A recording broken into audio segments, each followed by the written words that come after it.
শ্রমিকের অস্তিত্ব থাকবে না। ব্যাপক পরিমাণে ছাঁটাই হচ্ছে, যে পরিমাণে কাজ করতে হয় সেই পরিমাণে মজুরি নেই। স্থায়ী শ্রমিকের সংখ্যা কমছে, ঠিকা শ্রমিকের সংখ্যা বাড়ছে। তাদের কোনো সামাজিক সুরক্ষা নেই, তাদের কোনো মজুরি ঠিক নেই, তাদের কোনো কাজের নিশ্চয়তা নেই। আসলে গোটা পশ্চিম বাংলায় প্রতিবাদ টিকে থাকে যে তার যে মজুদ বাহিনী রাখে, বেকারদেরকে মজুদ বাহিনী রাখে। আজকে আমাদের দেশে বেকারদেরকে মজুদ বাহিনী করে রেখে এখানকার আদানি আম্বানিদের মধ্যে যারা দেশকে লুটতে হয়ে হাঁটছে, দেশের সম্পদকে লুট করছে, তার জন্য লড়াই।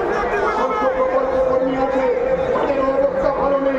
এবং একটু আগে বলেছেন আপনাদের কাছে এই কোভিড সংক্রমণ না হলে আমাদের জানা যেত না যে আমাদের পশ্চিমবাংলা থেকে বেকার যুবকেরা ছেলেরা কেমন করে তারা চলে যাচ্ছে। এদের গ্রামে বা শহরে নামরা